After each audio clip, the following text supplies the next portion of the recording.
Okay, so welcome everyone. I'm Nicole Lako, your happy couple after baby coach. And I have a wonderful guest here today, Allie Miller. She's a friend and colleague, and she's going to talk with us today about nonviolent communication, with couples. And of course, this applies to all couples, and especially those of us who are on the journey of parenthood. So welcome, Allie. Please tell us a little bit about you. Thank you. Hi, Nicole. Hi, everybody. It's great to be here. Nicole and I met in grad school. And so I'm a therapist and I'm also a couples communication coach.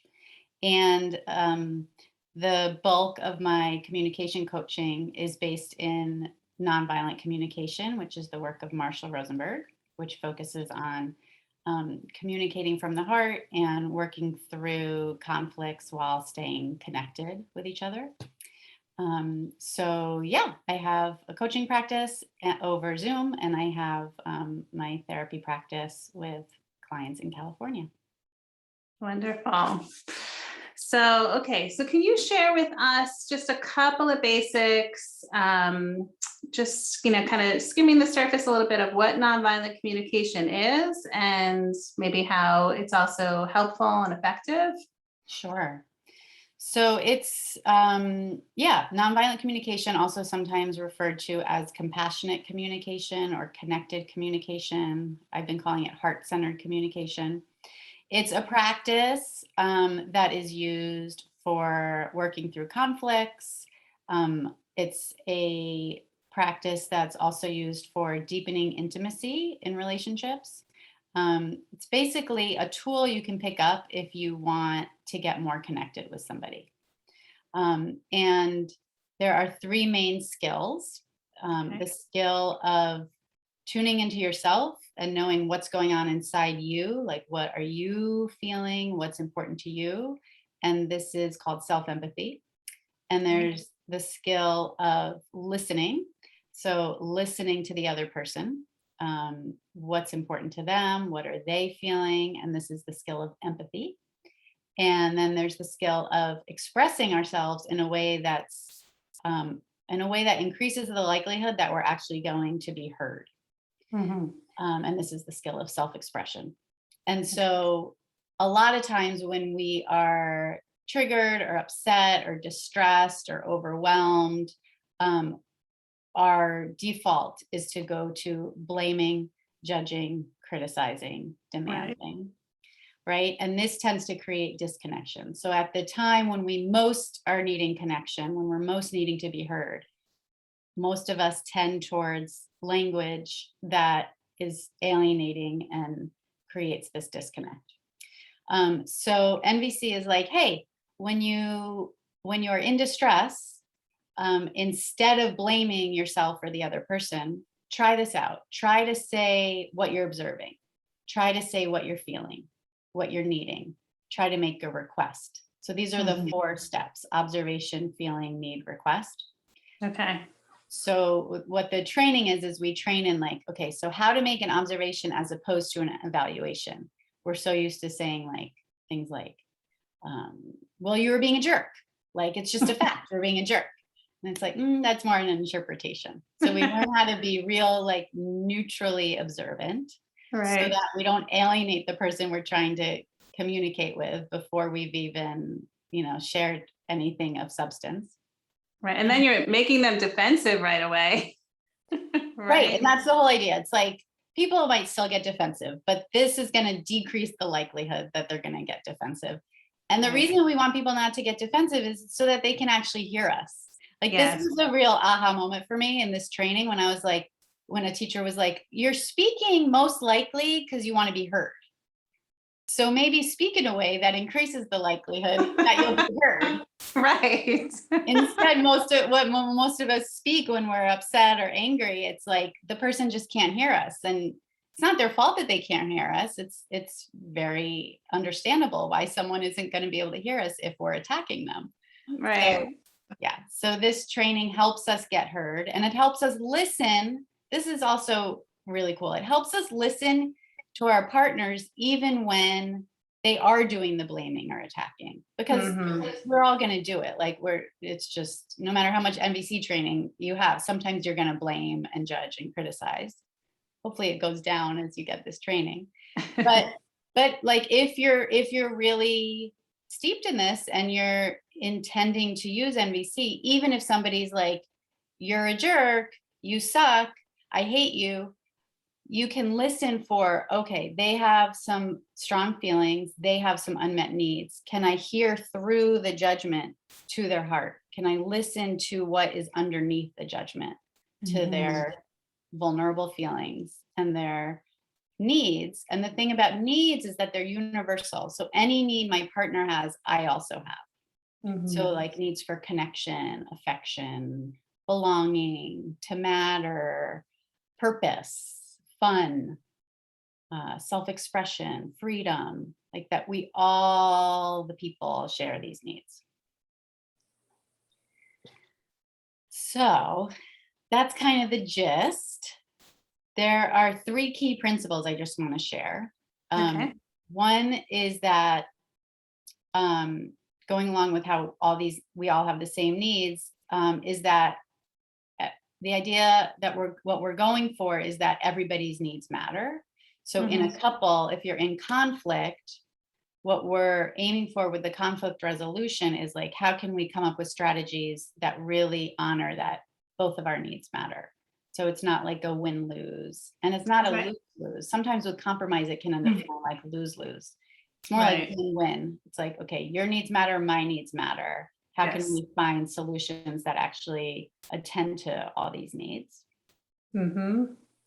That's one. The second principle that I love is that our feelings are messengers to our needs. So no feeling is bad. No feeling is wrong.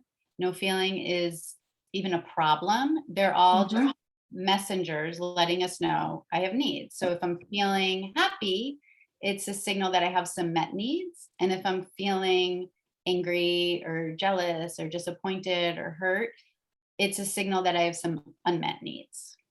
Right. So this helps us embrace all the feelings and use them as clues to what we're needing.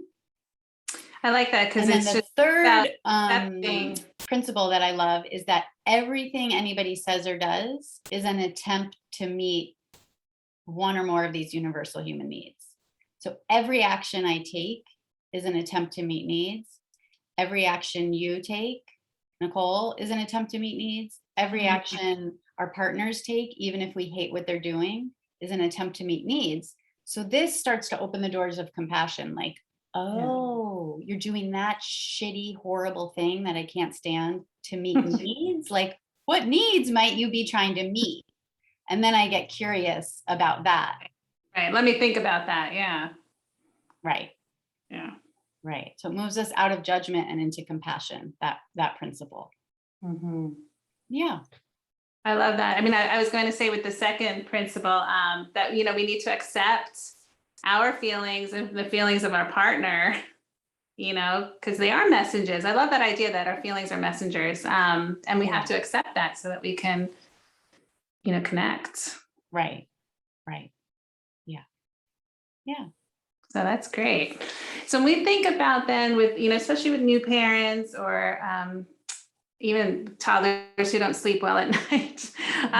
So when we're feeling sleep deprived, because, I certainly know that disrupted sleep is quite real and it's quite difficult to, go through your day with and go through life when you're really not getting adequate sleep. So, my patience level is down, right? I might be more reactive in some way. So what are, 1 or 2 things that might be helpful for couples to remember, particularly related to NVC, that can kind of help with that, when we're kind of going through those hard phases? Yeah. Yeah. Such an important question, because sleep deprivation is so real and so hard. I know. So hard. We both might need some empathy about that. But so I've been thinking about this question, and I think the number one word I want to invite couples into if they're dealing with sleep deprivation is mercy.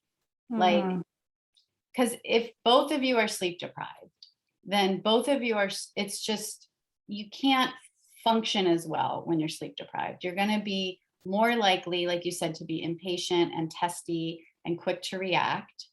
And because it's, I mean, such a core need. Speaking of needs, like sleep is such a basic need. So both, if both people in the couple are not having this most basic need met, life is harder and we need more compassion, both for, you know, if it's a couple, right? You want each person in that couple to have compassion for themselves and for each other, that this most basic need isn't met. So it's like, can we give ourselves and each other a little grace and mercy, because we're just not at our best. So that's the one word I would say is mercy. And to, in that spirit, to be as forgiving as possible of yourself and each other. And that means, especially if you're interested in nonviolent communication, or if you're like starting to learn it, it's like giving yourself grace for like, this is a hard time to learn any new skill, right? And so you might be blaming yourself, you might be blaming your partner. It's like, that's understandable. So sometimes when people learn these skills, they then use it as a way to judge themselves for like, oh, I'm being violent. Oh, I'm being reactive. Oh, I'm being too harsh. I'm not being a kind person. It's like, no, you're being reactive and you're not, you know, you're not using these skills because they're hard and you're sleep deprived. So it's just as much self-compassion and compassion for each other as possible. That's what I would emphasize. Right. Yeah, I've definitely noticed over the years that when I'm tired, that's when, you know, a little argument or, you know, something's gonna happen because I'm tired, you know, and I notice it with my children too, but yeah, it's just real. It's just, we're human, we're not robots, right? And without sleep, where it's just a limitation. The good thing is it shifts, right? Yes. We get sleep eventually, right? We do. Although I have to say 2 weeks ago, my 7-year-old and my 2-year-old had me up at 4 different times in one night. So it was a little rough that next day, but yes, it gets back and it's consistent. And then you just have these occasional evenings. Yeah. Oh, that's good. Okay. Mercy. I love that. Mercy.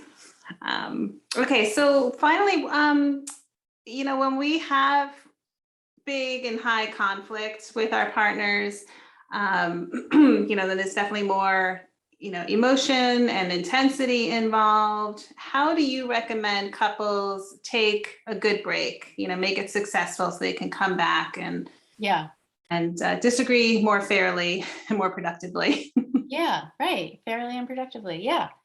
I mean, because disagreement is we got to expect it, right? It's not like there's a problem if there's disagreement. It's like two humans, you know, living interdependently, there's going to be disagreement. And this practice actually helps you embrace that disagreement, because it's like, okay, if we're disagreeing or we're arguing, it's because we have some unmet needs. Can we get curious about those unmet needs?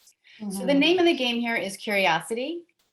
And it's hard to be curious if you are really activated or triggered or upset, right? So one of the main skills I like to teach couples is the skill of taking a break while maintaining connection. So it's not the kind of break from the conversation where it's like, I can't stand you, I'm leaving the room, or even worse, just leaving the room and slamming the door. It's not that kind of break. It's the kind of break where you're using words, you're communicating to say like, okay, neither of us can hear each other right now. So why don't we take a break, or even more owning it, like I'm going to take a break so that I can calm myself down so that I can come back to the conversation and hear you.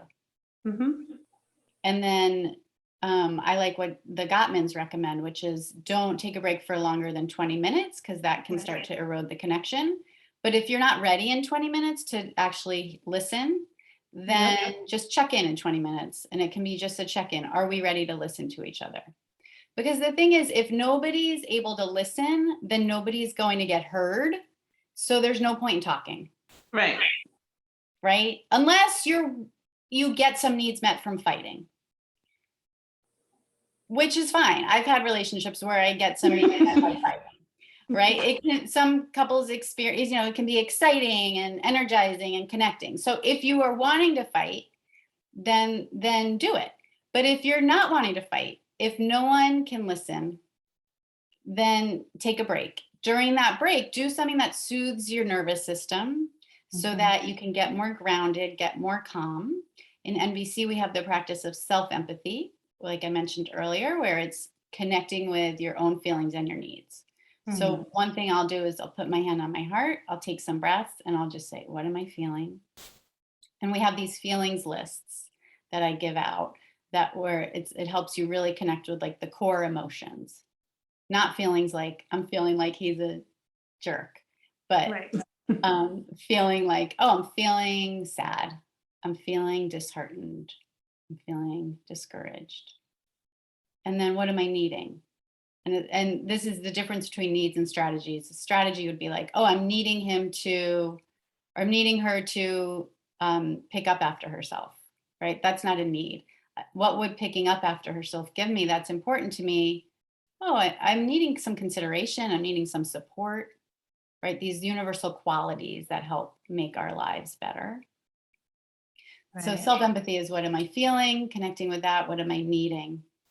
And that helps regulate the nervous system, just tuning into what you're experiencing on that level, as opposed to going with the running commentary in our minds about what's wrong with ourselves or our partners.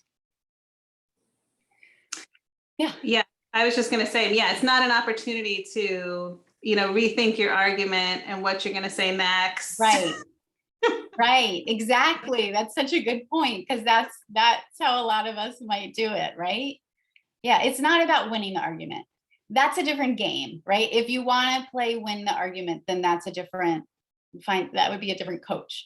But the coaching I do is about like how to stay connected both to yourself and to your partner through these challenging times. And one of my biggest pieces of advice is stop trying to win the argument. And instead connect with your feelings and needs and get curious about your partner's feelings and needs. Because anything anyone's ever doing is an attempt to meet these needs. So it's like, then let's find out what those needs are and see how we can actually meet them in a way that works for both of us. Right. Yeah, I did a video a couple of weeks ago, just trying to remind couples, like, your partner is actually your teammate. Like, they are on your side. Yeah. Right. That's what it is. It's like, and NVC helps us get there, because it's hard to get there sometimes because we're separate people too. It's like we're teammates, but we're separate people. So it's hard to sometimes get on the same side. So NVC helps us get there. It's like, okay, you have feelings and needs. I have feelings and needs. Let's get those on the table. Let's look at those feelings and needs together while we sit over here. It's like, I'm over here with my partner. Our feelings and needs are over here. Let's look together at the needs. How can we meet them together as a team? Right. Yeah. So really holding space for what everyone's feeling and thinking or wanting, the needs. Yeah. Right. That's great. I love this. I think this is so helpful. And I'm so glad that you took some time to just help explain this and give couples an idea of what nonviolent communication is and how it can be useful for them. Can you share where people can find you? Sure. Yeah. My website is AliMillerCoaching.com. Ali's ALI. And I'm on Instagram. I post a lot of communication and conflict resolution tips on Instagram. So I'm at Ali Miller Coaching, and I'm there on Facebook too. And I do workshops. I do private and group workshops on this for couples. And then I work privately with couples too over Zoom. Great. So go find Ali, everyone, please. And just to remind you, I'm at Happy Couple After Baby. You can find me on Facebook. You can find me on Instagram as well. I have a free checklist at happycoupleafterbaby.com. And you have one too, right? Yeah, I have it's a conflict transformation guide for couples. It's free. It's at AliMillerCoaching.com. It's called The 4 Magic Questions That Turn Any Argument into a Loving Conversation. Oh, well, there you go. We all need that. Yeah. All right. Well, thank you again. And thank you everyone for watching and participating. If you have any questions or any comments, please leave them in the comments below. And we can see if we can, answer them somehow for you. And we'll see you next time. Thanks. Thanks, Nicole. Bye, everyone. Thank you.